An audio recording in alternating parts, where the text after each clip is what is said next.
चलिए, तो क्लास 37 ठीक है। आज हम प्री स्ट्रेस कंक्रीट पढ़ेंगे। पीएससी बोलते हैं शॉर्ट फॉर्म में, प्री स्ट्रेस कंक्रीट। ठीक है। प्री स्ट्रेस कंक्रीट में क्या होता है आपके, मैंने बताया था कि ये आपका कंक्रीट का बीम है। ठीक है, एक मिनट।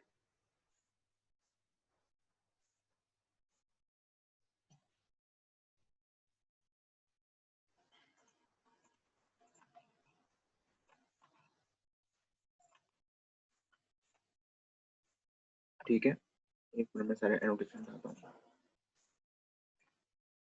चलिए, तो आपका जो बीम होता है ये आपका कंक्रीट का बीम है।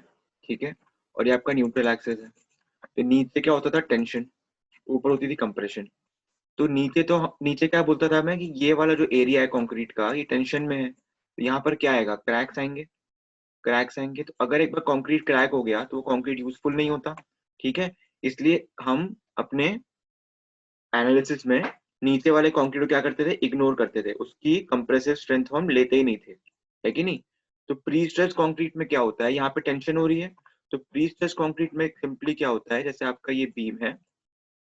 ठीक है, तो यहाँ पर यहाँ पर इस लोकेशन में एक प्री स्ट्रेस, एक फोर्स हम लगा देते हैं लोड आने से पहले। ठीक है, बिफोर बिफोर एक्सटर्नल लोड। ठीक है, एक्सटर्नल लोड के आने से पहले हम एक इंटरनल प्री स्ट्रेस यहाँ पर बना देते हैं। देखो ये क्या कर रहा है, कंप्रेस कर रहा है ना इसको। इसको पता है कि यहाँ पे टेंशन होने वाली है, एक्सटर्नल लोड की वजह से टेंशन आएगी यहाँ पर, तो हमने प्री स्ट्रेस लगा दिया यहाँ पे। तो इससे क्या हुआ, कंप्रेशन आ गई इसके अंदर। ठीक है, तो ये जो कंप्रेसिव फोर्स है ये वो उस टेंशन को टैकल करेगा जो आपके एक्सटर्नल लोड की वजह से आएगा। ठीक है, कैसे टैकल करेगा उसका कॉन्सेप्ट मैं बताता हूँ आपको। ठीक है, चलिए। तो ये प्री स्ट्रेस इस टेंशन को काउंटर करेगा इसके साथ। ठीक है, चलिए बताता हूँ कैसे करेगा। चलिए, तो व्हाइट बोर्ड खुल गया है। ठीक है, तो जैसे देखिए आपका ये बीम है। ठीक है, ये आपका बीम होता है। इसमें जब एक्सटर्नल लोड आता है बाहर से तो ये कैसे बेंड करता है, ये ऐसे बेंड करेगा, है कि नहीं। ऐसे बेंड करता है ये। तो ये न्यूट्रल एक्सिस हो गई। ठीक है, तो यहाँ पे टेंशन और यहाँ पे कंप्रेशन। ठीक है, तो यहाँ पे टेंशन होगी, जहां टेंशन होगी वहां क्रैक होगा। ठीक है, तो हम इस क्रैक को और इस टेंशन को काउंटरएक्ट कैसे करें। हम ऐसे काउंटरएक्ट कर सकते हैं कि न्यूट्रल एक्सिस के नीचे हम किसी लोकेशन पे एक प्री स्ट्रेस फोर्स लगा दे। ठीक है, एक फोर्स लगा दे जो यहाँ पे क्या बना दे, कंप्रेशन। ठीक है, तो ये कंप्रेशन इस लोड की वजह से वो टेंशन आ रही है उसको काउंटरएक्ट करेगा। ठीक है, पर आप बोलोगे सर अगर ये यहाँ पे कंप्रेशन ला रहा है तो ऑब्वियस सी बात है यहाँ पे टेंशन लाएगा, है ना। तो हमारा फोर्स ऐसा होना चाहिए जो इस कंप्रेशन को टेंशन में ना बदल दे। ठीक है, और इस टेंशन को कंप्रेशन में बदल दे। कैसे, देखो बताता हूँ। अब देखो, ये आपका बीम है। तो एक्सटर्नल लोड की वजह से ये कैसे बेंड कर रहा था, एक्सटर्नल लोड की वजह से ऐसे बेंड कर रहा था, है कि नहीं। अब अगर इसके न्यूट्रल एक्सिस के नीचे आप प्री स्ट्रेस लगा दोगे, यहाँ पर प्री स्ट्रेस लगा दिया, तो इसके वजह से कैसे बेंड करेगा ये बेंड करा है डब्ल्यू की वजह से, एक्सटर्नल लोड की वजह से। ठीक है, यहाँ पे डब्ल्यू है, डब्ल्यू लोड जो है उसकी वजह से। ठीक है, और प्री स्ट्रेस की वजह से कैसे बेंड करेगा, ये ऐसे बेंड करेगा, उल्टा। ठीक है, ये वाली बात समझ में आई, ड्यू टू प्री स्ट्रेस। अगर आपको कभी बोलता है कि आपको प्री स्ट्रेस कंक्रीट कॉन्सेप्ट समझाना है, तो अगर आप ये डायग्राम बना देंगे तो इस डायग्राम से एग्जामिनर को समझ में आ जाएगा कि आपको समझ में आ गया है। तो यहाँ पर क्या क्रिएट हो गया, कंप्रेशन, है कि नहीं, प्री स्ट्रेस की वजह से। और यहाँ पे क्या हो रहा था, टेंशन। तो ये कंप्रेशन जो प्री स्ट्रेस की वजह से आया है वो किसको किसको काउंटर करेगा, टेंशन को। समझ गए। तो इससे क्या होगा, न्यूट्रल एक्सिस के नीचे वाला कंक्रीट जो है ये भी इसका कंप्रेसिव फोर्स भी यूज हो जाएगा। ठीक है, ये वाले दोनों डायग्राम समझ में आए, 1 और 2 दोनों समझ में आए, आ गए ना। ये इंपॉर्टेंट है कॉन्सेप्ट समझने का। ठीक है, प्रीस्ट्रेस कंक्रीट का। ठीक है, प्रीस्ट्रेस कंक्रीट का यही कॉन्सेप्ट इंपॉर्टेंट है समझना। ठीक है, चलिए फिर मैं इसको क्लियर करता हूँ, आपको मेन कॉन्सेप्ट बताता हूँ। ठीक है, चलिए। तो ये आपका बीम है। ठीक है, तो इसमें प्री स्ट्रेस फोर्स हम लगाएंगे यहाँ पर, समझ लीजिए यहाँ पर हमने लगा दिया प्री स्ट्रेस का फोर्स, ठीक है, पीछे का फोर्स लगा दिया, इसका समझ लीजिए न्यूट्रल एक्सिस से डिस्टेंस जो है वो ई है, ई, ठीक है। तो मोमेंट कितना होगा बताओ, moment due to prestress बताओ कितना होगा, पी इंटू ई, है कि नहीं, पी इंटू ई, ठीक है। तो हम दो जगहों पे स्ट्रेस निकालेंगे, ठीक है, एक हम निकालेंगे यहाँ पर और एक हम निकालेंगे यहाँ पर, ठीक है। अब ये आपको ये बताओ, बेंडिंग फॉर्मूला आपको पता है, sigma by Y is equal to M by I is equal to E by R, सबको पता है बेंडिंग फॉर्मूला, है ना, यही बेंडिंग फॉर्मूला यहाँ पे यूज करेंगे, ठीक है। तो चलिए ये बताइए, ये है ए और ये है बी, तो ए पे स्ट्रेस कितना होगा बताओ, ए पे, एक तो ये फोर्स है, तो फोर्स अपॉन एरिया, एक तो ये स्ट्रेस होगा, और ये क्या क्रिएट कर रहा है, कंप्रेशन, ये पूरे सेक्शन में कंप्रेशन क्रिएट करेगा कि नहीं, कंप्रेशन क्रिएट कर रहा है, ठीक है। और एक एक्सटर्नल मोमेंट भी आएगा, है ना, तो एक्सटर्नल मोमेंट यहाँ पे क्या क्रिएट करेगा, टेंशन, तो कंप्रेशन को लेंगे हम पॉजिटिव और टेंशन को लेंगे हम नेगेटिव, ठीक है। तो ये एक्सटर्नल मोमेंट नीचे क्या क्रिएट करेगा, टेंशन, क्योंकि ऐसे बेंड होगा एक्सटर्नल मोमेंट की वजह से, एक्सटर्नल मोमेंट की वजह से आएगा टेंशन, ठीक है। तो यहाँ पर क्या आ जाएगा, नेगेटिव, और कितना आएगा, सिग्मा यहाँ पर है, ये चाहिए हमें, तो y को उधर भेज दो, क्या हो जाएगा, m by I into Y. अब y बताओ क्या है, y क्या होता है, उसी पॉइंट का न्यूट्रल एक्सिस से डिस्टेंस, यही है भाई। तो y कितना होगा, अगर इसका डेप्थ d है, अगर इसका डेप्थ d है, तो y कितना होगा, d बाई टू, है कि नहीं। तो बस यहाँ पर m by I into Y, और y क्या होगा हमारा, d बाई टू, ठीक है। अब प्री स्ट्रेस फोर्स की वजह से, तो प्री स्ट्रेस फोर्स की वजह से कैसे बेंड होगा ये, प्री स्ट्रेस फोर्स की वजह से ये बेंड होगा ऐसे, है ना, प्री स्ट्रेस फोर्स की वजह से। तो यहाँ पे क्या आ गया, कंप्रेशन प्री स्ट्रेस फोर्स की वजह से, तो यहाँ पे क्या आ जाएगा, प्लस, ठीक है, प्लस मोमेंट कितना है प्री स्ट्रेस की वजह से, पी इंटू ई, ठीक है, ई क्या है उसका centricity, divide by I into Y, वही होगा, आई भी वही सेम चीज होगी, और आई, वाई क्या होगा, डी बाई टू, और आई क्या होगा बताओ, आई कितना होगा इसमें, आई इज इक्वल टू, अगर इसका समझ लीजिए इसका विड्थ बी है, आई का फॉर्मूला पता है ना आपको रेक्टेंगुलर बीम के लिए, बी डी क्यूब बाई 12, ठीक है, समझ गए।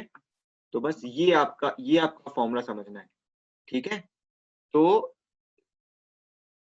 ये जो टेंशन क्रिएट कर रहा था ये वाला फोर्स, इस फोर्स को काउंटरएक्ट करने के लिए दो फोर्सेस हमें नीचे मिल गए, एक तो ये फोर्स काउंटरएक्ट कर रहा है कंप्रेशन क्रिएट करके, और एक ये फोर्स काउंटरएक्ट कर रहा है कंप्रेशन क्रिएट करके, ठीक है।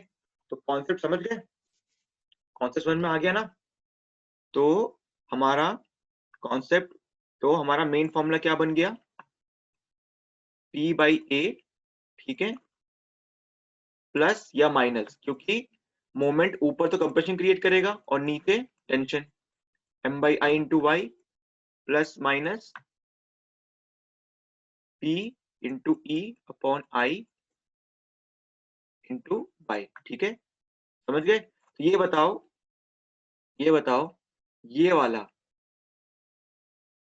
ये वाला टॉप पे क्या क्रिएट करेगा, टॉप पे पॉजिटिव होगा कि नेगेटिव होगा, और बॉटम पे पॉजिटिव होगा नेगेटिव होगा, बताओ, जल्दी बताओ, टॉप पे क्या होगा और बॉटम पे क्या होगा, जल्दी बताओ। ये रेक्टेंगुलर बीम हमारा, और यहाँ पर हमारा प्री स्ट्रेसिंग फोर्स लग रहा है, ठीक, ठीक है,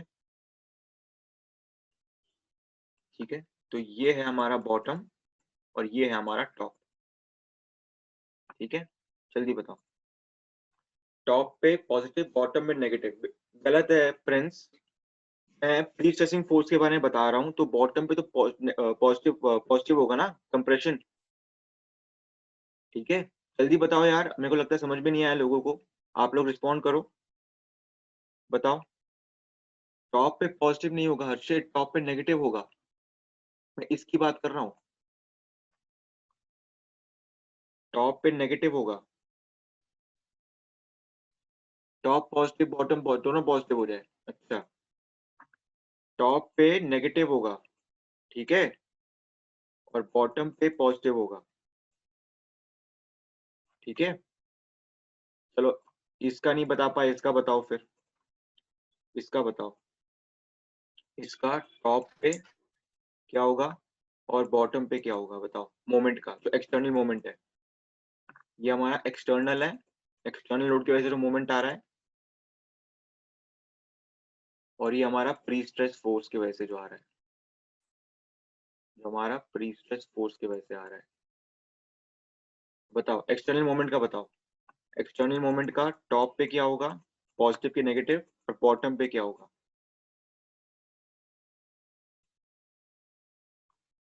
बिल्कुल सही, ऑपोजिट हो जाएगा, ठीक है। तो प्री स्ट्रेस की वजह से बॉटम पे पॉजिटिव, ठीक है, टॉप पे नेगेटिव, ठीक है, और मोमेंट की वजह से टॉप पे हो जाएगा आपका पॉजिटिव और बॉटम पे नेगेटिव। तो ये जो बॉटम पे नेगेटिव हो रहा है, जो बॉटम पे नेगेटिव हो रहा है आपका, इसी को ये काउंटरएक्ट कर रहा है, ठीक है, समझ रहे हो। चलो आप लोग देखिए इसको, और कोई डाउट है।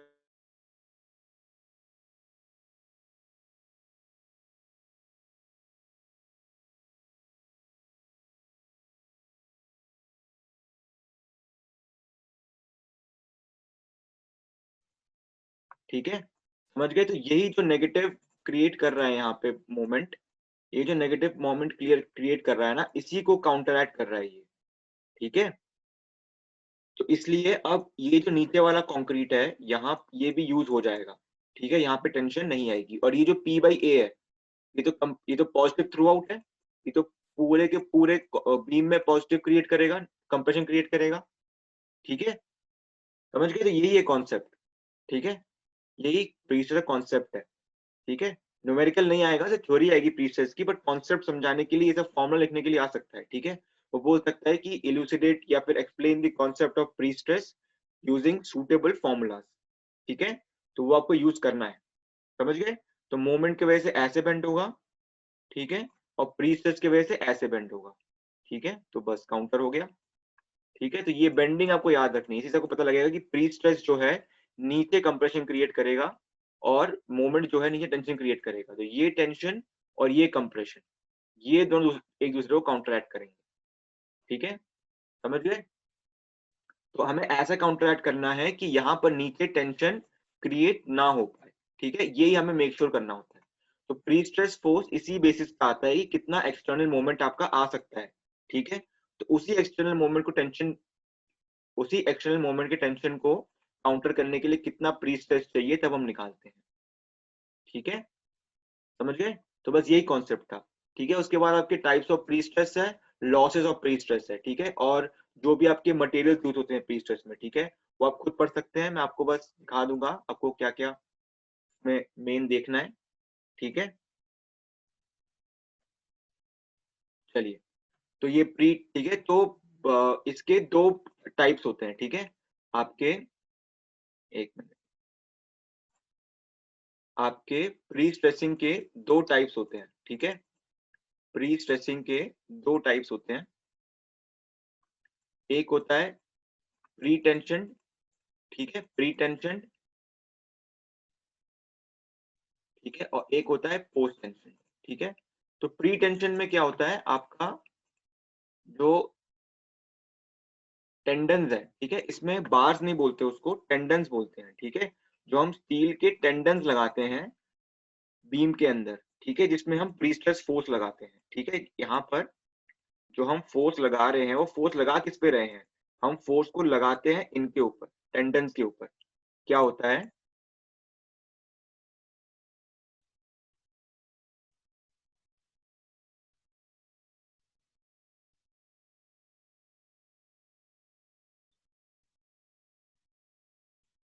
ठीक है। तो ये प्री स्ट्रेस फोर्स हम किस पे लगा रहे हैं, क्या होता है कि आपका ये होता है आपका बीम, ठीक है,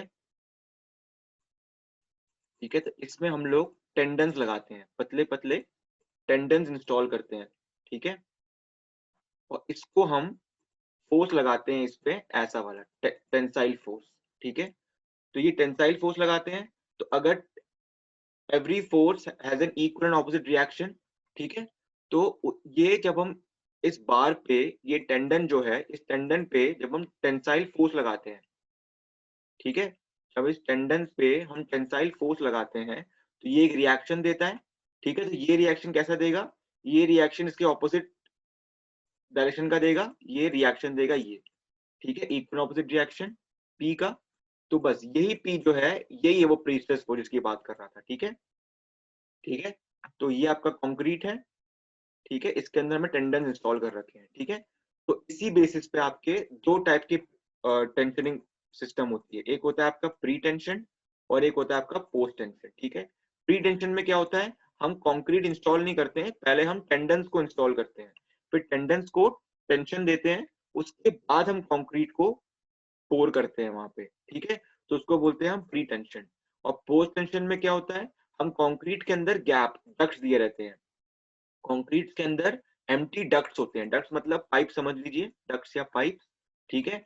तो पहले हम कंक्रीट को कास्ट करते हैं, फिर डक्ट्स या पाइप्स के अंदर उन टेंडन्स को इंस्टॉल करते हैं, उसके बाद टेंडन्स को हम टेंशन देते हैं, उसके बाद वो टेंशन से रिएक्शन देता है कंप्रेशन का, ठीक है। तो प्री और पोस्ट में यही डिफरेंस है, ठीक है। बाकी आपको प्री और पोस्ट टेंशन सिस्टम्स के डिफरेंट डिफरेंट सिस्टम्स के नाम याद रखने हैं और याद रखना है कैसे होता है वो, ठीक है।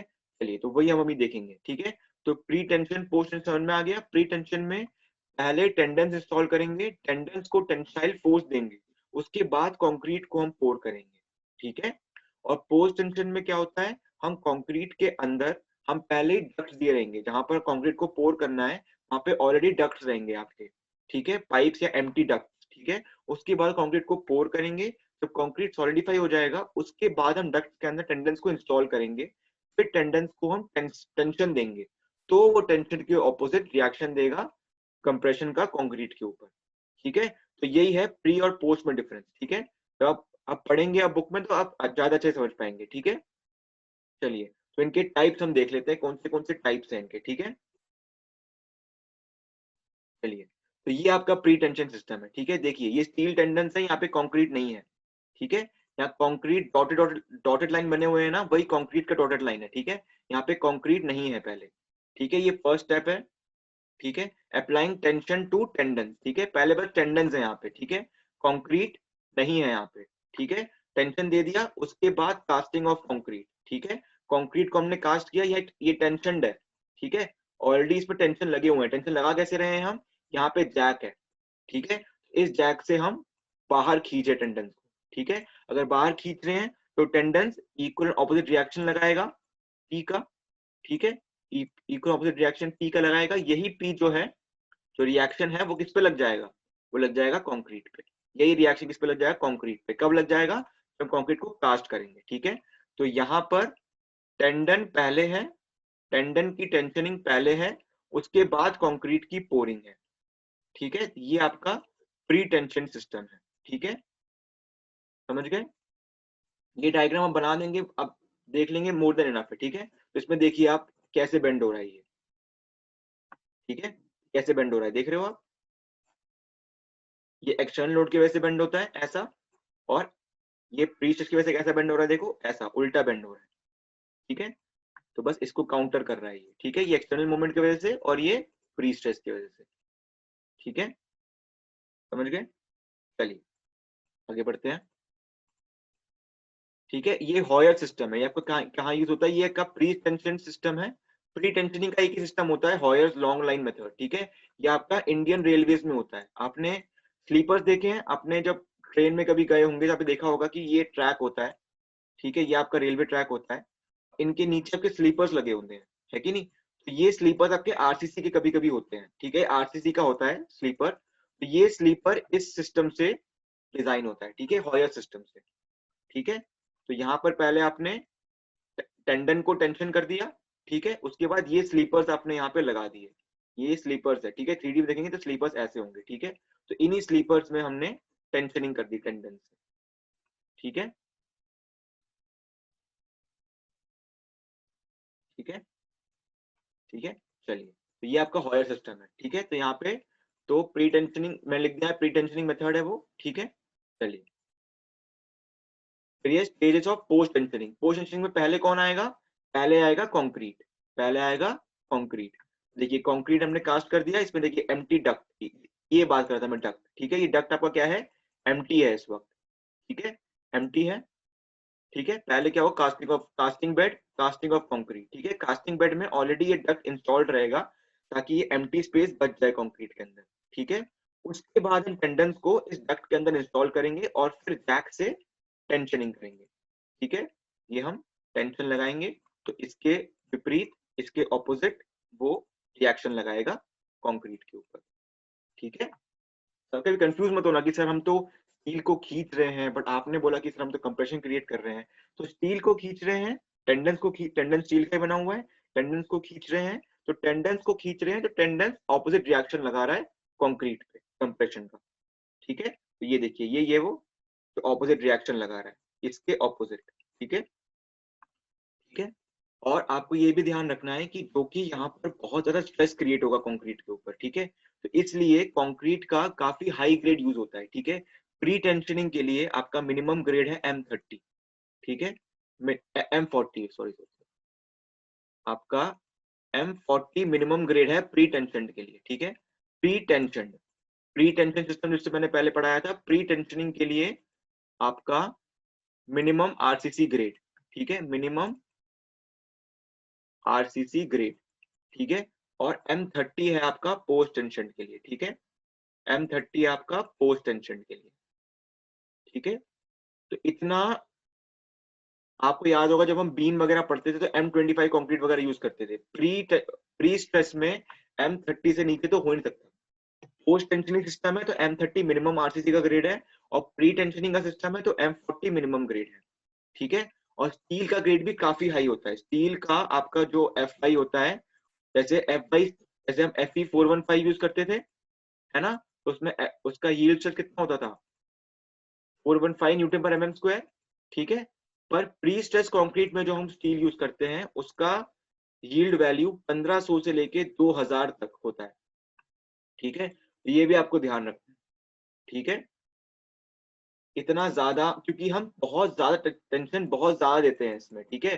तो टेंशन फोर्स हम लगाते हैं टेंडन्स के ऊपर, बहुत ज्यादा लगाते हैं, इसलिए इंपॉर्टेंट है कि इनका यील्ड स्ट्रेस काफी ज्यादा हो, ठीक है।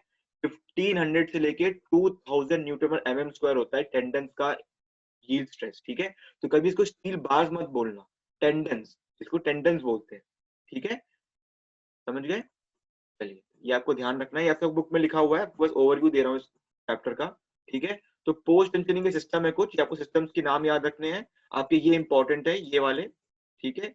मेनली आपके ये चार ही पूछे जाते हैं एग्जाम्स में, ठीक है। फ्रेसेनेट, क्रिफोर्ड उडाल, ली मैकॉल और मैग्नल ब्लेटन, ठीक है। आपके आपके बुक में ये है और ये है, ठीक है। तो मोस्ट प्रोबेबली पेपर में भी ये दोनों आएंगे, ठीक है, फ्रेसेनेट एंकरेज सिस्टम एंड मैग्नल ब्लेटन, ठीक है। वैसे ये चारों इंपॉर्टेंट है बट सिलेबस में आपके ये दोनों है, ठीक है। चलिए आगे बढ़ते हैं। पोस्ट प्री टेंशनिंग का मैंने बता दिया था क्या सिस्टम है, क्या नाम है प्री टेंशनिंग सिस्टम का? हॉयर, ठीक है। और कहाँ यूज होता है वो? इंडियन रेलवेज में। और पोस्ट टेंशनिंग में चार मेन है आपके, वैसे तो 6 होते हैं बट चार आपके मेन है, प्रेसिडेंट, ग्रिफोर्ड उडाल, ली मैकॉल, मैग्नल ब्लेटन, ठीक है। चलिए प्रेसिडेंट ऐसा होता है आपका, ठीक है। ये क्या होता है? ये वो डक्ट है, ये वो डक्ट है, वो एम्प्टी डक्ट कंक्रीट के अंदर रहेगा, ठीक है। और ये कोन है, ये कोन इसके अंदर जाके फिट हो जाएगा, ठीक है। ये कोन जो है, ये कोन इसके इस होल में फिट होता है, ठीक है। और इस कोन के अंदर हम ये टेंडेंस लगाते हैं। ये टेंडेंस आपके 8 to 10 टेंडेंस होते हैं, ठीक है। 8 to 10 टेंडेंस होते हैं हर एक कोन के अंदर। ये कोन जाके फिट हो जाता है और इस कोन के इर्द गिर्द, इस कोन के इर्द गिर्द हम कंक्रीट ग्राउट कर देते हैं, ठीक है। ग्राउट करना मतलब कंक्रीट को बहुत ही हाई प्रेशर में इंस्टॉल करना अंदर, ठीक है। तो इससे क्या होता है? ये कोन इसके अंदर रहता है और फिर इसको हम इसमें टेंसाइल फोर्स लगाते हैं, ठीक है। तो ये होता है, ये वो डक्ट है जो कंक्रीट के अंदर रहेगा, ठीक है।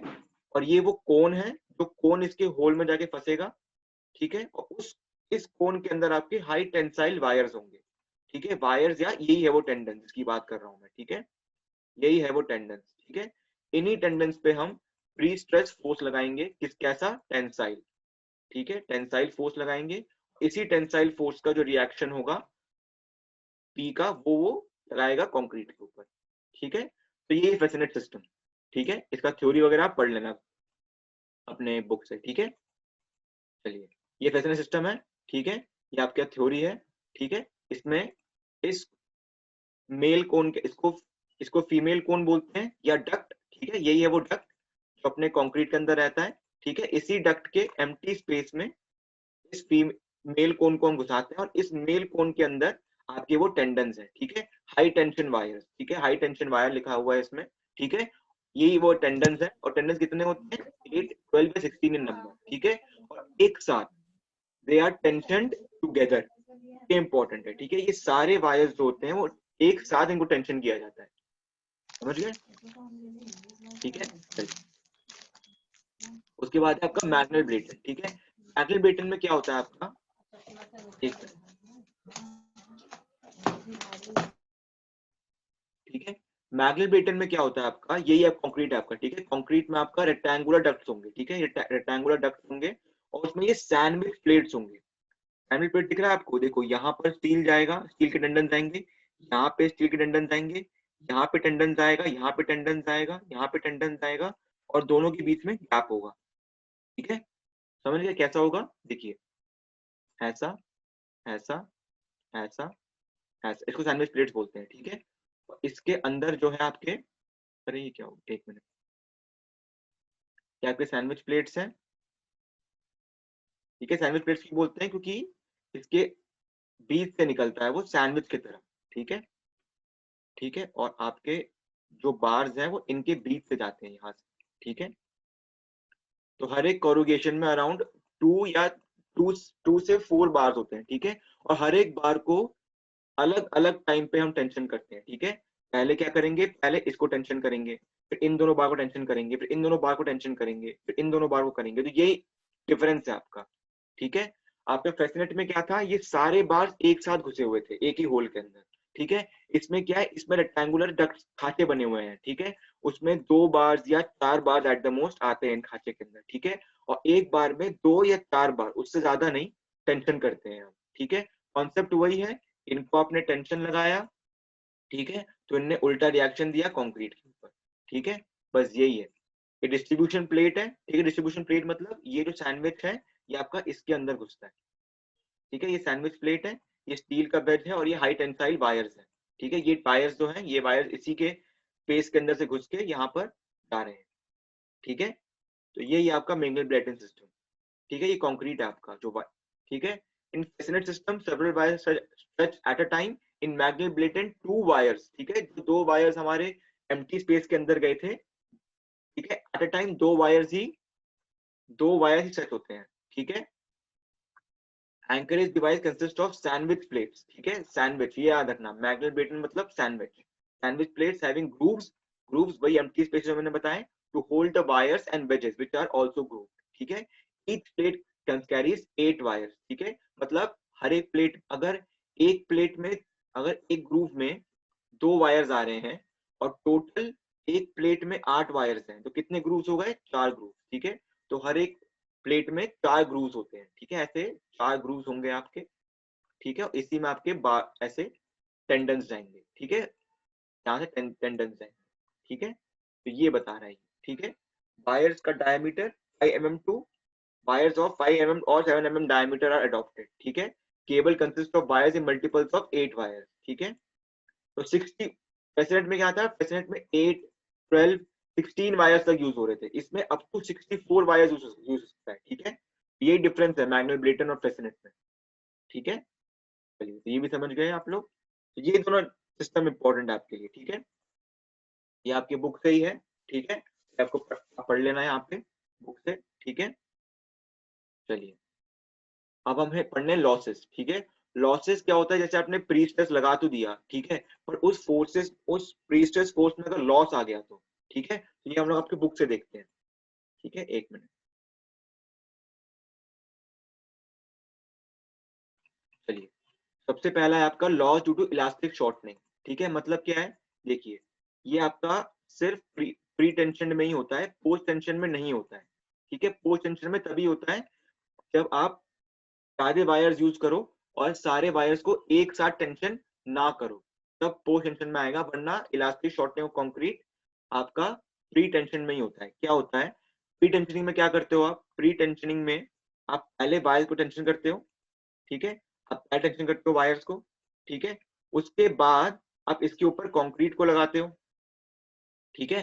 तो अगर जो आपका टेंशन फोर्स लगा इसके ऊपर, जो टेंशन फोर्स लगा उसके वजह से अगर कंक्रीट शॉर्टन हो गया, ठीक है, अगर कंक्रीट छोटा हो गया उसके वजह से, ठीक है, तो इस कंक्रीट का जो शॉर्टनिंग हो रही है, ठीक है, ये आपका कंक्रीट का छोटा हो गया कंक्रीट, ठीक है, कंप्रेशन लगने की वजह से, ठीक है, तो ये छोटा जो हो गया कंक्रीट आपका, उसके वजह से इस पे लॉस आएगा, ठीक है, उसके बारे में बोल रहे हैं, ठीक है। देखिए क्या लिखा है, in pre-tension beams when the pre-stress is transferred from the steel to concrete, the concrete member gets shortened along with the steel, ठीक है। अब स्टील को हमने खींचा था बाहर, ठीक है, स्टील को हमने बाहर खींचा, बट शॉर्टनिंग की वजह से थोड़ा सा स्टील आपका छोटा छोटा हो गया, पहले इतना इतना हो गया था स्टील, अब स्टील छोटा हो गया, ठीक है, ये आपका स्टील श्रिंक हो गया, ठीक है। आप ये जानते हो ना कि स्ट्रेन कंपैटिबिलिटी होती है स्टील और कंक्रीट के बीच में, तो जितना कंक्रीट छोटा होगा उतना ही स्टील भी छोटा होगा, ठीक है। और स्ट्रेन इनटू ई, ये क्या होता है बताओ? ये होता है आपका सिग्मा, ठीक है, यही है लॉस ऑफ स्ट्रेस, ठीक है। स्ट्रेस क्या है? स्ट्रेस सिग्मा ही तो होता है, तो लॉस ऑफ स्ट्रेस कैसे निकालोगे आप? जितना आपका स्ट्रेन आ रहा है, जितना वो छोटा हो रहा है, ठीक है, उतना इनटू ई। अब ये बताओ ये ई किसका होगा? ये बताओ, ये मॉड्यूलस इलास्टिसिटी स्टील का होगा कि कंक्रीट का होगा? बताओ। यस, बिल्कुल सही, ठीक है, स्टील का होगा ये, ठीक है, स्टील का होगा, ठीक है, यहाँ पे स्टील का होगा। तो स्टील का मॉड्यूलस इलास्टिसिटी इनटू उसी का स्ट्रेन, ठीक है, ये क्या हो जाएगा? Loss due to elastic shortening of concrete, ठीक है। और ये ईएस किसके बराबर है? ये ईएस कंक्रीट के ईसी के बराबर ही तो है, ठीक है। तो कंक्रीट में जितनी शॉर्टनिंग या स्ट्रेन आएगी उसके छोटे होने की वजह से, वही स्ट्रेन स्टील में आएगी, उसी स्ट्रेन के वैल्यू को आप स्टील के मॉडुलस ऑफ इलास्टिसिटी से मल्टीप्लाई कर देंगे तो लॉस ऑफ स्ट्रेस आ जाएगा, ठीक है। तो बस यही आपका फॉर्मूला, ठीक है, तो समझ लीजिएगा आप, ठीक है।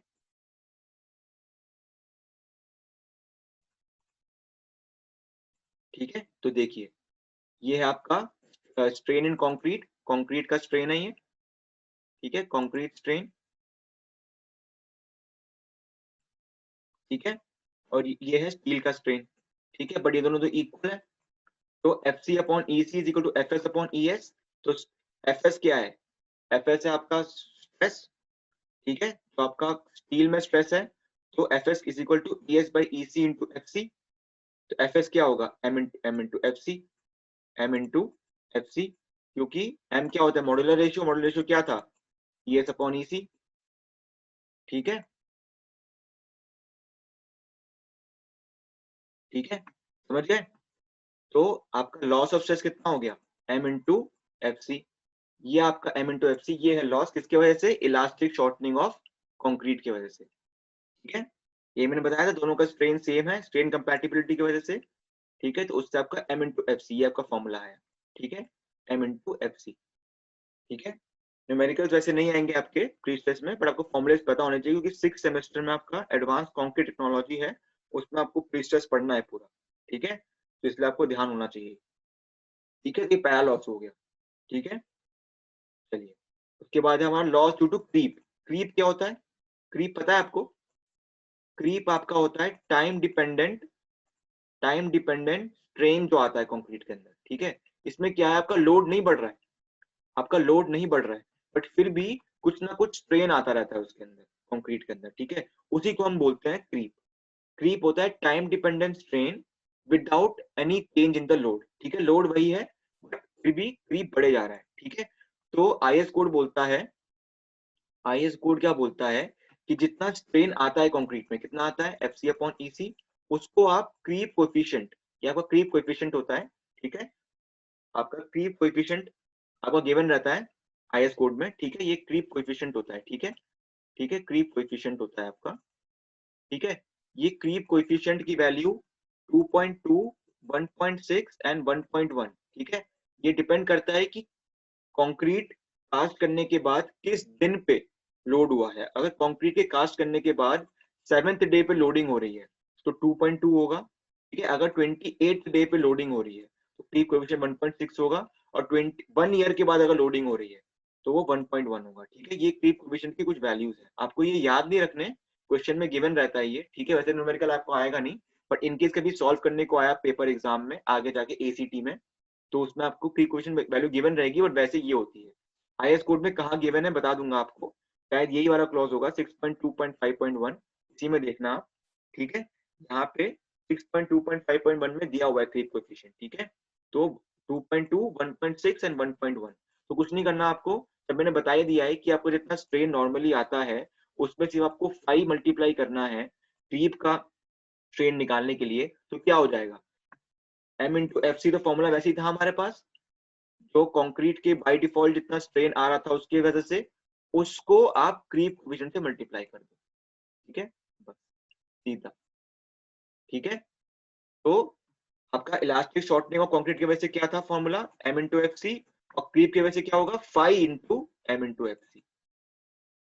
ठीक है, बस फॉर्मूला वही बनेगा यहाँ पे। ठीक है, ये देखिए m into 5 into F C. ठीक है, तो आपका क्रीप की वजह से क्या होता है, creep coefficient into initial elastic strain. Elastic strain के बारे में बात की थी पहले मैंने, जो आपके प्रीस्ट्रेस फोर्स की वजह से जो कंक्रीट के अंदर स्ट्रेन आ रही है। ठीक है, एफ सी अपॉन ई सी, है कि नहीं, वही था। ठीक है, ई सी, तो इसी ईसी में हम क्रीप कोएफिशिएंट मल्टीप्लाई कर रहे हैं, तो बस वही सेम चीज तो हो गई। m इंटू एफ सी तो पहले आया, हमारा आया ही था, उसमें हमने क्रीप कोएफिशिएंट और मल्टीप्लाई कर दिया। ठीक है, हो गया। ठीक है, अब होता है loss due to shrinkage. Shrinkage क्या होता है, आपके कंक्रीट में पानी होता है। ठीक है, आपके कंक्रीट में पानी होता है, तो पानी जब इवेपोरेट हो जाता है बाहर, ठीक है, तो बाहर इवेपोरेट हो जाता है पानी, तो कंक्रीट श्रिंक करता है। ठीक है, क्या करता है कंक्रीट, श्रिंक करता है। ठीक है, तो उस श्रिंक की वजह से कुछ स्ट्रेन आता है, उसको क्या बोलते हैं हम, श्रिंकेज स्ट्रेन। क्या बोलते हैं, श्रिंकेज स्ट्रेन। ठीक है, तो वो कितना होता है, वो डिपेंड करता है आपका प्री स्ट्रेस्ड कंक्रीट है या पोस्ट टेंशन कंक्रीट है। प्री टेंशन कंक्रीट के लिए वो स्ट्रेन कितना होता है, 0.0003, या फिर क्या मान लो 3 इंटू 10⁻⁻⁴, ये आपका होता है प्री टेंशन कंक्रीट में श्रिंकेज स्ट्रेन। ठीक है, और पोस्ट टेंशनिंग में ये होता है श्रिंकेज स्ट्रेन। ठीक है, 2 इंटू 10⁻⁴ अपॉन लॉग, लॉग तो निकालना आता है कैलकुलेटर से, log into log of t+2, और t क्या है, t आपका टाइम ऑफ लोडिंग है, मतलब कंक्रीट कास्ट होने के बाद अगर 7 दिन के बाद लोड हो रहा है तो t की वैल्यू क्या हो जाएगी, 7। ठीक है, तो ये आपका श्रिंकेज स्ट्रेन है किसके अंदर, पोस्ट टेंशन कंक्रीट के अंदर। ठीक है, तो बस स्ट्रेन आ गया, तो बस स्ट्रेन इनटू, अगर हम मॉडुलस इलास्टिसिटी कर देंगे तो क्या आ जाएगा, श्रिंकेज लॉस। ठीक है, तो बताओ ई कौन सा यूज करेंगे, ई एस की ई सी, बताओ यहाँ पे ई कौन सा यूज करेंगे, ई एस या ई सी, बताओ फटाफट, जल्दी बताओ, टाइम नहीं है, सेशन 2 शुरू होने वाला है अभी। ठीक है, बताओ, हाँ ई एस बिल्कुल सही। ठीक है, ई एस होगा। ठीक है, तो ई एस को हम अगर इस ट्रेन से मल्टीप्लाई कर देंगे तो हमारा श्रिंकेज श्रिंकेज लॉस की वजह से लॉस होगा वो आ जाएगा। ठीक है, समझ गए, बस। ठीक है, उसके बाद रिलैक्सेशन ऑफ स्टील है। ठीक है, फिर फ्रिक्शन है, दो चीजें हैं, पढ़ाता हूँ नेक्स्ट सेशन में। ठीक है, नेक्स्ट सेशन का लिंक भेज रहा हूँ मैं, जल्दी उसको ज्वाइन करो। ठीक है, चलिए नेक्स्ट सेशन का लिंक भेज रहा हूँ मैं आपको अभी, आ रही है नेक्स्ट सेशन में। चलिए, तो हाँ, तो हम लोग श्रिंकेज तक पहुंच गए थे। ठीक है, तो मैंने बता दिया था श्रिंकेज स्ट्रेन आपका प्री टेंशन में कितना होता है, 3 इंटू 10⁻⁴। ठीक है, और आपका पोस्ट टेंशन में कितना होता है, 2 इंटू 10⁻⁴। ठीक है, upon log 10 log of t+2, ये याद रखना कि 10 का बेस है लॉग का। ठीक है, तो बस इसको किससे इंटू कर दोगे आप, into modulus elasticity of steel. ठीक है, उससे मल्टीप्लाई कर दोगे, तो loss of stress in pre stress due to shrinkage of concrete आ जाएगा आपका। ठीक है, चलिए, फिर आपका रिलैक्सेशन है। रिलैक्सेशन कुछ नहीं होता, जैसे आपका आपका कंक्रीट श्रिंक करता है ना क्रीप की वजह से, क्रीप की वजह से कंक्रीट का भी डायमेंशन चेंज होता है। ठीक है, वैसे ही आपका स्टील में भी, स्टील का क्रीप समझ लीजिए। ठीक है, क्रीप ऑफ स्टील समझ लीजिए इसको, क्रीप ऑफ स्टील। ठीक है, वो भी आपका, आपने अगर स्टील को एक्सटेंड किया है, ठीक है, तो हो सकता है कि स्टील अपने आप भी थोड़ा श्रिंक कर जाए। ठीक है, अपने आप भी थोड़ा श्रिंक कर जाए। ठीक है, तो वही होता है, तो श्रिंक अगर अपने आप भी हो रहा है तो उसको क्या बोलते हैं, रिलैक्सेशन ऑफ स्ट्रेस। ठीक है। Loss of prestress occurs due to relaxation under a constant strain, ठीक है। It is a time dependent and also depends upon the amount of stress, 2 to 8% of prestress, ठीक है। ये बस आपको याद रखना है। रिलैक्सेशन ऑफ स्टील जो होता है उसके वजह से आपका स्ट्रेस उसका कम हो जाता है उसके अंदर, ठीक है। जो हमने प्री स्ट्रेस लगाया है वो कम हो जाता है रिलैक्सेशन ऑफ स्टील की वजह से, ठीक है। फिर फ्रिक्शन, ठीक है। ये फ्रिक्शन बहुत इंपॉर्टेंट है आपका, ठीक है। इसके लिए मैं आपको थोड़ा समझाता हूँ अच्छे से कि क्या है ये एक्चुअली, ठीक है। ओके, नीचे पढ़ते हैं हम लोग।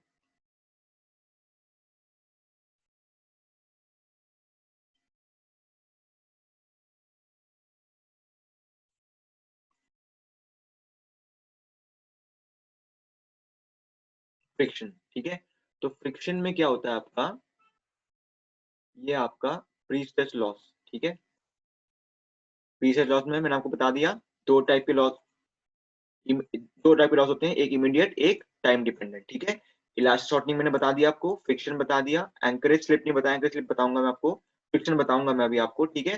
क्रीप, श्रिंकेज, रिलैक्सेशन, ये हमारे तीनों हो चुके हैं, ठीक है। टाइम डिपेंडेंट होते हैं, ये टाइम के साथ कंक्रीट श्रिंक करेगा, टाइम के साथ कंक्रीट में क्रीप आएगा, और रिलैक्सेशन ये स्टील के अंदर आता है, ठीक है। टाइम डिपेंडेंट है ये तीनों, ठीक है। तो टाइम डिपेंडेंट तीनों हमारे हो चुके हैं। अब हमें ये तीन हमें पढ़ने हैं, इलास्टिक शॉर्टनिंग, फ्रिक्शन और एंकरेज स्लिप, ठीक है। ये तीन हम पढ़ते हैं अभी, ठीक है। पहले हम पढ़ेंगे फ्रिक्शन, ठीक है। तो ये आपको ध्यान रखना है, ये वाला टेबल, ठीक है। Elastic shortening, anchorage slip, friction loss, creep and relaxation of steel, ठीक है। प्री टेंशन में आपका एंकरेज स्लिप नहीं होता है, ठीक है। एंकरेज स्लिप क्या है बताऊंगा आपको बाद में, पर आपको ये ध्यान रखना है प्री टेंशनिंग में एंकरेज स्लिप नहीं होता, ठीक है। ये टेबल आपको ध्यान रखना है, टेबल आपको शेयर कर दी जाएगी, ठीक है। चलिए, आपको फ्रिक्शन लॉस पढ़ना है, ठीक है। In post tension members tendons are housed in ducts or sheath, ठीक है। डक्ट्स के अंदर होते हैं tendons. If the profile of cable is linear, loss will be due to straightening or stretching of the cables called the wobble effect, ठीक है। बॉबल effect मतलब देखिए क्या होता है आपका, ये आपका स्टील है, टेंडन है, ठीक है। इस टेंडन में आपने फोर्स लगाया पी, ठीक है। तो जरूरी नहीं है कि ये जो पी है ये पूरे के पूरे टेंडन में आ जाए, ठीक है। जरूरी नहीं है। क्या होता है आपका टेंडन का आपने दिया स्ट्रेट प्रोफाइल, ठीक है। स्ट्रेट प्रोफाइल के लिए आपने पी लगाया, ठीक है।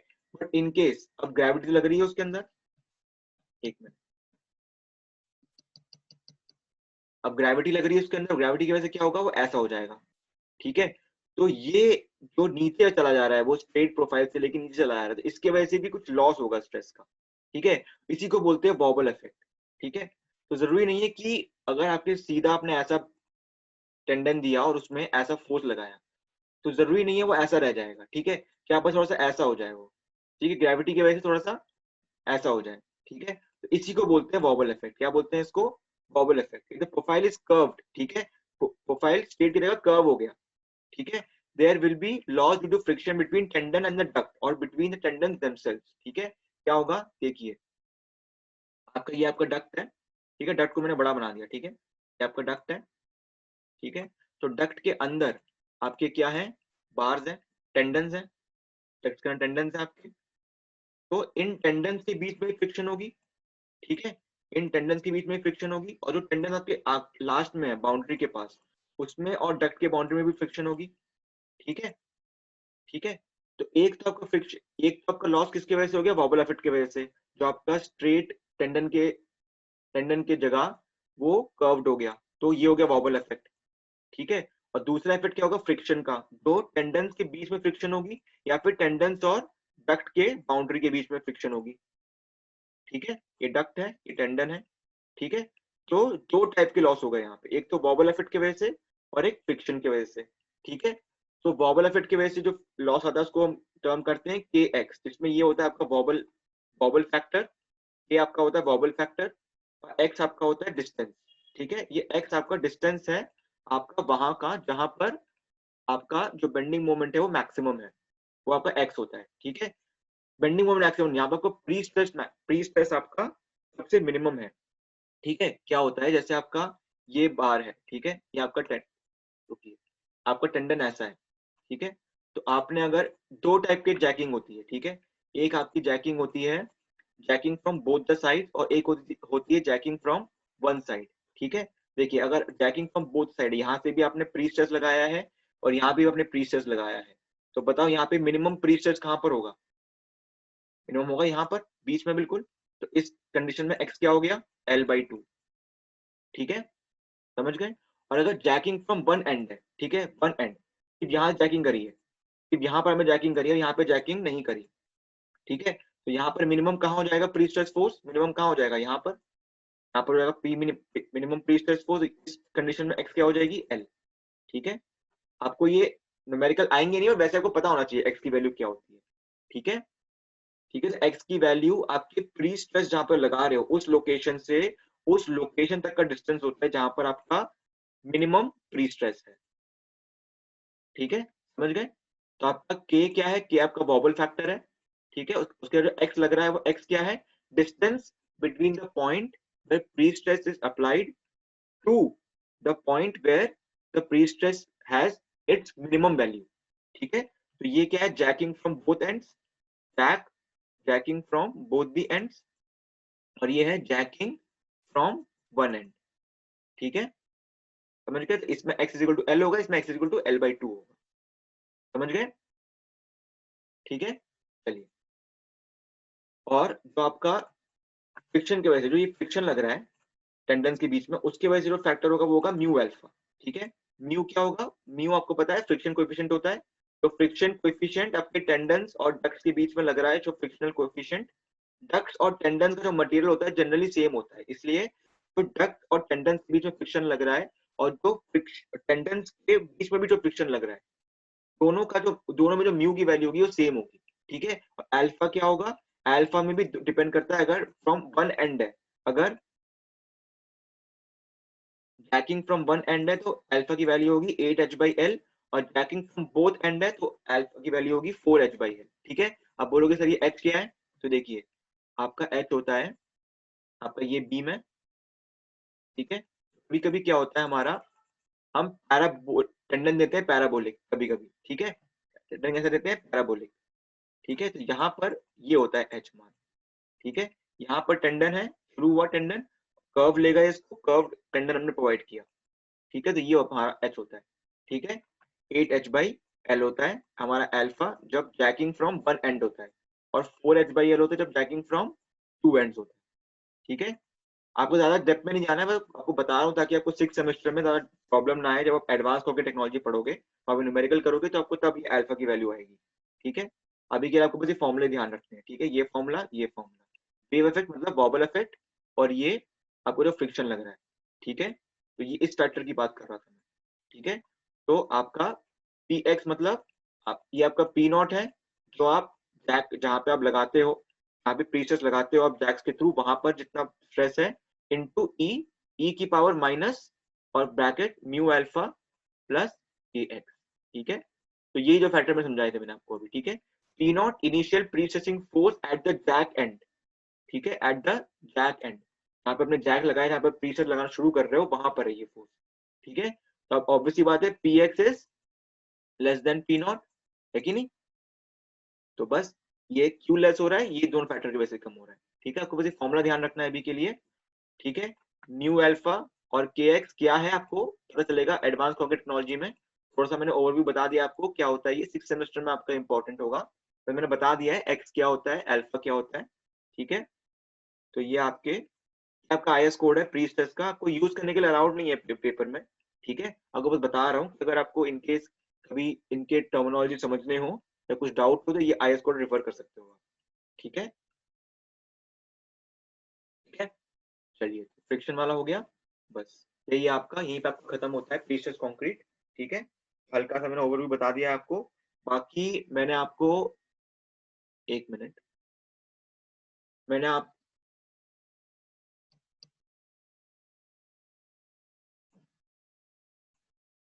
चलिए तो एक काम करते हैं,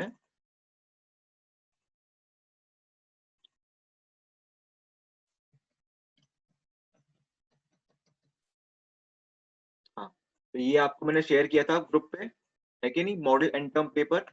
ठीक है, तो ऐसे मॉडल टेस्ट पेपर्स मैं आपको बनाता रहूंगा, इसमें क्वेश्चंस होंगे आपके। ठीक है, आपको एक क्वेश्चन प्रैक्टिस करने हैं सारे, ठीक है, थ्योरी क्वेश्चन है, ठीक है,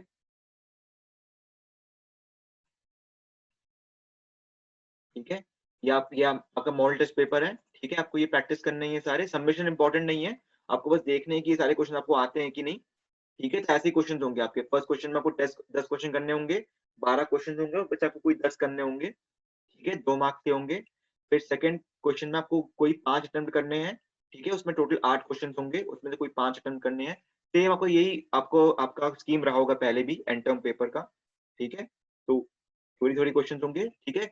हो सकता देखो इसमें तो मैंने 4 मार्क्स में थ्योरी डाला है सारा, और हो सकता है कि सेकंड पेपर सैंपल पेपर डालूंगा उसमें कोई छोटा सा न्यूमेरिकल डाल दूंगा, जैसे मोमेंट रेजिस्टेंस निकालने का स्लैब का, या फिर किसी बीम का मोमेंट रेजिस्टेंस निकालने का, ठीक है, तो वो डाल सकता हूँ मैं इसमें। बाकी बड़े बड़े क्वेश्चन 20 नंबर के या फिर क्वेश्चन है, ठीक है, तो आपको ये ऐसे क्वेश्चन ही प्रैक्टिस करने हैं, ठीक है। बाकी हम देख लेते हैं कि मैंने आपको प्री स्ट्रेस कंक्रीट में आपको असाइनमेंट दिया था, वो असाइनमेंट देख लेते हैं हमने सारा कवर किया है कि नहीं। ये असाइनमेंट था आपका, ठीक है। What is the need for pre stress, मैंने बता दिया आपको, क्योंकि आपका न्यूट्रल एक्सिस के नीचे जो कंक्रीट टेंशन में होता है, तो उसको यूज करने के लिए और उसमें क्रैक्स को प्रिवेंट करने के लिए हम कंप्रेशन क्रिएट करते हैं नीचे, ठीक है। What is the minimum grade for concrete, pre tension के लिए कितना है, M40, ठीक है। और पोस्ट टेंशन का बताओ फटाफट, ये बताओ फटाफट, पोस्ट टेंशन में कितना होता है, जल्दी बताओ, जल्दी बताओ, पोस्ट टेंशन में कितना होता है।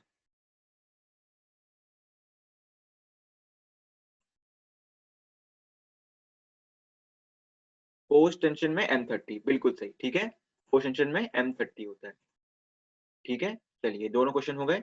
उसके बाद write down different types of post tension system, मैंने बता दिए थे, फ्रेसिनेट, मैग्नेट, ब्लेटेंट, रेपॉड, उडाल, ली, मैकॉल, ठीक है। लॉसेस लॉसेस मैंने बता दिया आपको, ठीक है, प्री टेंशन में और पोस्ट टेंशन में सब बता दिए मैंने, ठीक है। Shrinkage of concrete, creep of concrete, relaxation of steel, friction, सब बता दिया मैंने आपको, ठीक है। श्रिंकेज ऑफ कंक्रीट की वजह से क्या होता था, elastic shortening of concrete, M into F C, creep की वजह से phi into M into F C, ठीक है। रिलैक्सेशन ऑफ स्टील मैंने बता दिया था 5 to 8%, स्टील खुद ही छोटा हो जाता है, ठीक है। फ्रिक्शन का मैंने बता दिया, ई नॉट ई की power minus mu alpha plus के एक्स, ठीक है, ये पता है आपको, ये सब फॉर्मूले मैंने डिस्कस किए हैं, ठीक है। क्यों होते हैं वो भी मैंने बताया, ठीक है। उसके बाद कॉन्सेप्ट ऑफ प्री स्ट्रेसिंग मैंने बताया था, कॉन्सेप्ट में क्या करना है आपको, आपका P by A plus minus M by I into y, ठीक है, plus minus P into e I into y, यही फॉर्मूला को डिराइव करना है, ठीक है। डिराइव मैंने करके दिखाया था आपको, मेथड बताया है मैंने, डायग्राम बनाया था, ठीक है। तो ये कॉन्सेप्ट ऑफ प्री स्ट्रेसिंग, ठीक है। उसके बाद एक्सप्लेन द मटेरियल, ये मटेरियल अब खुद पढ़ना है, ठीक है, सेल्फ स्टडी खुद करनी है आपको। मैंने दो तो बता दिया आपको, टेंडेंस यूज होते हैं, टेंडेंस का FI वैल्यू कितना होता है, 1500 से लेके 2000, ठीक है। और भी कई चीजें यूज होती है, तो वो आपको खुद पढ़ना है, ठीक है, ये आपका सेल्फ स्टडी है, ठीक है। टेंडेंस मैंने बताया आपको, एडवांटेज डिसएडवांटेजेस खुद पढ़ना है आपको, ठीक है। एक डिसएडवांटेज आपको दिख रहा होगा, प्री स्ट्रेस में टेंडेंस बहुत ही ज्यादा हाई यील्ड स्ट्रेस का यूज होता है, तो वो बहुत महंगे होते हैं, ठीक है। प्री स्ट्रेस कंक्रीट आपका बहुत ही skilled way of making of concrete है, ठीक है, तो बहुत स्किल चाहिए इसके लिए, तो इसलिए आपको लेबर भी महंगा पड़ेगा इसका, ठीक है। फिर explain the various type of post tensioning system used for pre stressing, बता दिया मैंने आपको, ठीक है। Explain concept of pre stress concrete, वही सेम चीज है, and show how pre stress counters the tension created by the external load, ठीक है। भाई ये कॉन्सेप्ट समझाओगे तो खुद समझा, आप खुद ही समझा दोगे कि कैसे आपका एक्सटर्नल मोमेंट की वजह से टेंशन क्रिएट हो रही है नीचे, वो कैसे आपका काउंटर हो रहा है, ठीक है। तो बस आपका ये प्री स्ट्रेस खत्म हो गया आज, ठीक है। तो आपको अब रिवीजन शुरू करनी है, ठीक है, 10 तारीख से पेपर है आपका, ठीक है, 10 तारीख से पेपर है। और एक और बात है, आपका मनोज सर आपका वाइवा ले सकते हैं आरबीटी का।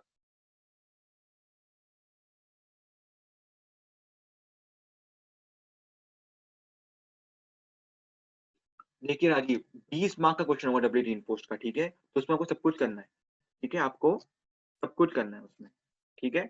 शेयर के लिए चेक करना है आपको, डिफ्लेक्शन भी चेक करना है, L/D रेशियो चेक करना है, सब कुछ चेक करना है, ठीक है, सब कुछ करना है डब्ल्यू इन पोस्ट, जितना मैंने कराया है डिजाइनिंग और डब्ल्यू इन पोस्ट में, ठीक है, ठीक है। हाँ, देखिए अभी तक हमें जो भी कंफर्मेशन आई है, कंफर्मेशन आई है कि 10 से पेपर होगा आपका, ठीक है। इन केस कैंसिल होता है तो जैसे ही कैंसिल का नोटिस आएगा, मैं आपको सीधा 1 मिनट बता दूंगा, ठीक है। वैसे अभी तक 10 तारीख का ही होगा, ठीक है। एक्सटर्नल का भी श्योर नहीं हूं मैं, हो सकता है कि हम ही पेपर बनाए, हो सकता है कि बाहर से पेपर आए, ठीक है, उसका श्योरिटी नहीं है। बट जो भी पेपर आएगा वैसे ही आएगा जैसे मैं आपको सैम्पल पेपर्स दे रहा हूँ, ठीक है। तो सैम्पल पेपर्स आप करते रहिए, ठीक है। क्वेश्चन 8 एंड क्वेश्चन 9 तो है ही नहीं असाइनमेंट में। किसका क्वेश्चन 8 किसकी बात कर रहे हो, किसकी बात कर रहे हो शिवम कुमार? कौन से क्वेश्चन 8 कौन से क्वेश्चन 9 किस में? असाइनमेंट में, मॉडल टेस्ट पेपर में? असाइनमेंट में तो क्वेश्चन 8 और क्वेश्चन 9, एक मिनट।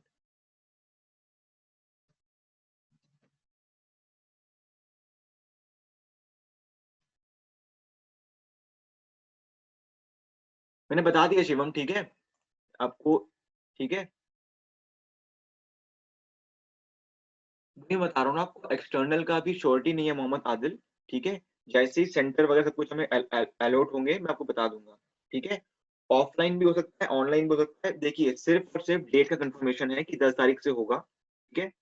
वरना मोड क्या है, एक्सटर्नल या इंटरनल, या बाहर जाके आपको पेपर देना है या बाहर से पेपर आएगा, इनकी श्योरिटी अभी नहीं है, ठीक है। अभी कुछ दिनों में कंफर्मेशन आएगा उसका, तो मैं ग्रुप पे अपने आप नोटिस के साथ अपलोड कर दूंगा सारे इंस्ट्रक्शंस, ठीक है।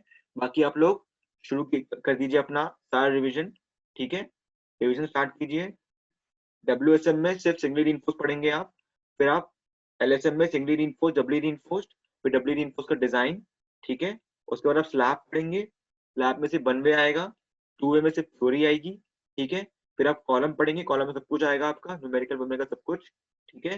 फिर आप फुटिंग पढ़ेंगे, फुटिंग में याद रखना 1 वे शेयर, 2 वे शेयर, मोमेंट क्राइटेरिया, 3 क्राइटेरिया होते हैं। फुटिंग का क्वेश्चन लंबा होता है, 20 मार्क का आएगा पूरा, ठीक है। अगर फुटिंग अच्छे से आती है तभी अटेम्प्ट करना, वरना कॉलम वगैरह कर लेना आप लोग, ठीक है। ठीक है, उसके बाद प्रीसियस कंक्रीट आपका है, ठीक है। प्रीसियस कंक्रीट में थ्योरी है आपकी, ठीक है। तो 20 मार्क का क्वेश्चन आप अच्छे से अटेम्प्ट कीजिएगा। डबली रीइंफोर्स का पूरा डिजाइन करना है आपको। 20 मार्क में ध्यान ये रखना कि सिर्फ एरिया और स्टील निकाल के क्वेश्चन नहीं होगा, आपको शेयर भी चेक करना, सब कुछ चेक करना है। 1 मिनट रुको राजीव यादव, अब किस क्वेश्चन की बात कर रहे हो? 1 मिनट।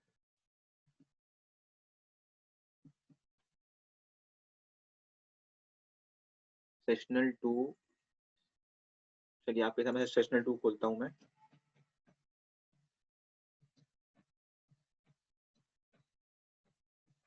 सेशनल 2 खुल गया।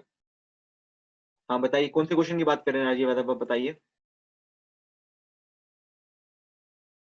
राजीव यादव क्वेश्चन नंबर बताइए फटाफट, क्वेश्चन नंबर बताइए राजीव।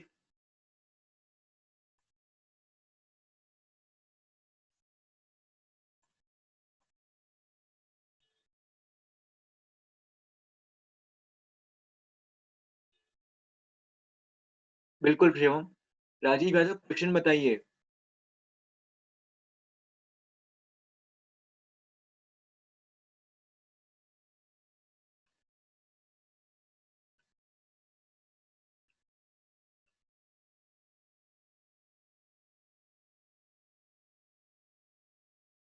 ये इस क्वेश्चन की बात करेंगे राजीव, देखिए मैंने स्क्रीन पे आपके हैं,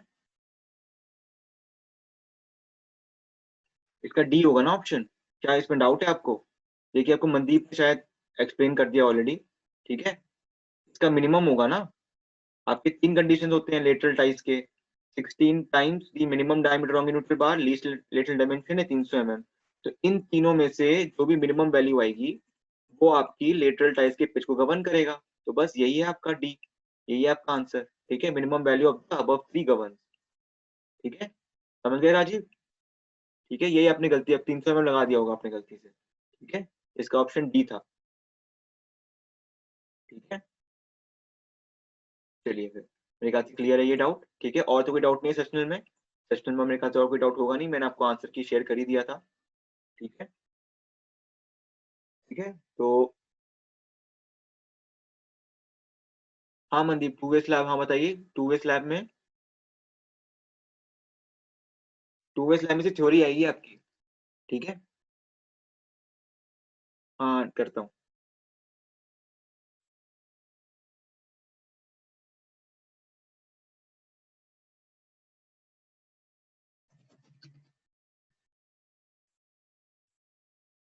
हाँ मनदीप बोलो। Good morning sir. Good morning, good morning, बताओ। सर आपने जो हमें टू वे स्लैब में हमें आपने एक प्लान दिया था ना, जिसके अंदर हमें कंबाइंड था, जिसके अंदर हमारा 0.3 L और 0.15 L, वो जिसमें आपने एक ही फिगर में सब कुछ समझाया था। हाँ हाँ। सर उसमें मेरे को ये पूछना था सर, उसमें जो बॉटम रीइंफोर्समेंट हमने दी थी, तो उसके अंदर सर एक बार आ रही थी हमारी मेन बार, और वो सर हमारे सपोर्ट्स से जा रही थी। फिर उसके ऊपर एक बार थी जो टेल्ड हुई थी हमारी, कर्टेल किया था हमने। तो सर वो जो नीचे जो बार है वो कौन सी बार है सर, वो समझ नहीं आ रहा था मेरे को। एक मिनट रुको, मैं खोलता हूँ उसको। यस सर, वो प्लीज ओपन कर दीजिए एक बार।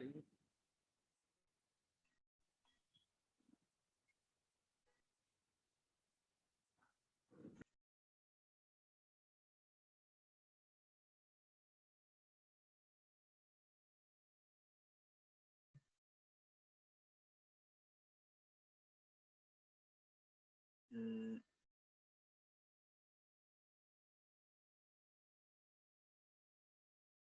इसकी बात कर रहे हैं आप, इस फिगर की?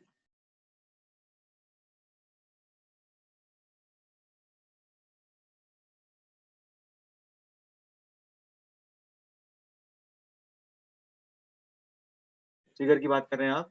हाँ, तो इसमें क्या है बताओ। आपने म्यूट कर लिया क्या अपने आप को? एक मिनट, अनम्यूट ही रहो, अनम्यूट रह के बताओ मेरे को क्या डाउट है आपको इसमें। सर मैं इसमें ये पूछा था, इसके अंदर से जो विड्थ ऑफ द सपोर्ट से ऊपर जो एक मेन बार जा रही है ना सर हमारी, ए एस टी एक्स, ये कौन सी है सर ये बार, ये जो जा रही है हमारी? ये वाली? कौन अ, सा? ये ब्लू? नहीं ये नहीं ब्लू सर, की बात कर रहे हो? ये वाली रेड वाली? इसके जो नीचे बार जा रही है सर, इस डिस्ट्रीब्यूशन बार के जो नीचे मेन बार जा रही है ना, सपोर्ट्स के वहां तक जा रही है, ये? सपोर्ट्स के अंदर। Yes sir, yes sir, yes sir, हाँ, ये ये तो आपका आपका A S T x positive है, देखो लिखा हुआ है ना A S T x positive. तो आपका एक्स डायरेक्शन में जो बेंडिंग होगी, इस बेंडिंग को काउंटर करने के लिए जो हम बार लगाएंगे नीचे, A S T x positive. Yes. Okay. तो सर ये ए एस टी एक्स जो हमारा आपने हमें इसका जो वो दिखाया था, बॉटम लेयर रेनफोर्समेंट, सर ये उसी का पार्ट है जो ऊपर हमने कर्टेल्ड किया है और ये जो नीचे मेन बार लगी है? हाँ हाँ हाँ, उसी का पार्ट है। देखो इसमें हमने एक, यहाँ पर एक कटेल, यहाँ पे कटेल करा हुआ है ना 0.25 L के दूरी पे। मैंने बताया था 50% जो है आपका सपोर्ट के फेस से कट 0.25 पे कटेल होगा, जहाँ पे कंटिन्यूस एज होगा, और जहाँ पे डिसकंटिन्यूस एज होगा वो 0.15 L फेस और सपोर्ट पे कटेल होगा। बताया था ना मैंने, yes sir, bottom yes sir, bottom बार यस, का कटेलमेंट, तो वही है ये। यस। ठीक है, तो और सर ये, ये जो हमारे, हाँ बताओ। हाँ जी सर, इसके ऊपर जो हमारे हमने ये रेड कलर के जो आपने बार्स लगाए हैं, ये हमारे सर एज स्ट्रिप के लिए है? हाँ, सिर्फ एच स्ट्रिप के लिए है, minimum reinforcement in the H strip L/8 red coloured, ठीक है ना? तो सर ये जो रेड कलर है, बट ये जो रेड कलर के तो एज स्ट्रिप के अंदर, मतलब मिडिल स्ट्रिप के अंदर भी आ रहे हैं सर, ये ऊपर टॉप लेयर रेनफोर्समेंट में? हाँ, यहाँ पर आ रहा है ना ये। यस, ये इस वाले की यस बात कर सर, रहे हो? Yes sir. हाँ, तो ये मेरे ख्याल से गलती से बना होगा। आप अगर कोई कंफ्यूजन है इस क्रॉस सेक्शन में और उसमें, तो आप प्लान को ही फॉलो कीजिएगा, ठीक है? आपका यस सर, मैं डिस्ट्रीब्यूशन वही, रीइंफोर्समेंट सिर्फ L/8 पे ही लगेगा। यस सर, मैंने वही मैं चेक कर रहा था, तो थोड़ा मेरे को ना इसमें डाउट हो रहा था कि ये बीच में क्यों आ रहा है। अगर एज स्ट्रिप पे दिखाया था आपने तो हमें रेड कलर वाला जो बार्स हम लगाते हैं। हाँ, ये इसकी बात कर रहे हैं ना आप? Yes sir. हाँ हाँ, तो ये LX/8 तक ही रहेगा आपका, ठीक है? आपका एलेक्स, मिनिमम रीइंफोर्समेंट जो है आपका एच स्ट्रिप का क्या लेंथ था आपका एक? एलेक्स बाई 5 होता है सर, एलेक्स बाई 5, हाँ, LX/5, हाँ। एल ठीक बाई है, बाई 5 ये। Yes sir. ठीक है, तो वहीं तक रहेगा, वो एच स्ट्रिप पे ही रहेगा। L/8 है ना एच स्ट्रिप का, तो L/8, L/8 था ना। सर 3/4 एल बाई LX 8, आपका मिड स्ट्रिप, ठीक है? अच्छा ठीक ओके, है, यस सर, मिड स्ट्रिप में हमने मेन रिइंफोर्समेंट लगा दिया, ठीक है? और यस, फिर यस सर, आपका यहाँ पे L/8 बच गया, यहाँ पे L/8 बच गया, ठीक है? और ये L कौन सा होता है? ओके LX ओके, होता है, ठीक है, LX। Yes, yes sir. ठीक है, वो तो सर बस। मैं टोस्ट रिइंफोर्समेंट का बता रहा था, हाँ, सॉरी टॉर्जन सर। रिइंफोर्समेंट बता दिया था आपने, LX/5 ना। तो yes sir, LX/5 torsion reinforcement के लिए होता है, ठीक है? ये ओके। L/8, इस L/8 पे आपको मिनिमम रिइंफोर्समेंट देना है। ये तो मैंने आपको बस समझने के लिए दिया था। इनमें अगर कोई डाउट है तो इसको आप, अगर इस पर उसमें डाउट होगा तो प्लान को ही फॉलो कीजिएगा, ठीक है? यस सर, हम इसके जगह प्लान बना देंगे, कोई इश्यू तो नहीं है ना सर एग्जाम नहीं में? नहीं, कोई इशू नहीं है, प्लान बना दीजिए। आपको बस ये मेन है, आपको ये वैल्यूज याद होनी चाहिए, ठीक है? ये वैल्यूज जो है यस आपको याद होनी चाहिए, ठीक है यस ना? सर, यस ठीक सर। है, समझ में आ गया? यस सर, आ गया, समझ आ गया, thank you sir. Okay okay, चलो फिर क्लास को एंड कर रहे हैं हम लोग, ठीक है? हाँ देखिए, मनोज सर प्लान कर रहे हैं कि आपको वाइवा लेंगे आरबीटी का, ठीक है? तो इसलिए आप एक बार मनोज सर से फोन करके पूछ लीजिएगा कि कब वो आप प्लान कर रहे हैं आपको बुलाने का, ठीक है? हो सकता है गूगल मीट पे आपका वाइवा ले ले, या फिर वो फिजिकली ले ले, तो वो आप एक बार फोन करके उनसे पता कर लीजिएगा, ठीक है? ठीक है, आपके सीआर से बोल दीजिएगा कि वो मनोज सर से बात करने के लिए कि वाइवा किस तरीके से लेना चाह रहे हैं वो। उन्होंने बस ये कहा था कि एक बार इन्फॉर्म कर देना बच्चों को कि मैं वाइवा लूंगा आरबीटी का, ठीक है? तो अगर वो फिजिकल लेना चाह रहे हैं तो फिर आप लोगों को 5th या 6th को आना पड़ेगा कॉलेज। अगर फिजिकल नहीं, ऑफलाइन ऑनलाइन लेना चाह रहे हैं, क्योंकि कोविड का थोड़ा सा सिचुएशन थोड़ा सा ग्रेव है यहाँ पे दिल्ली में, तो हो सकता है कि वहां पे आपको उस पे गूगल मीट पे ले, ठीक है?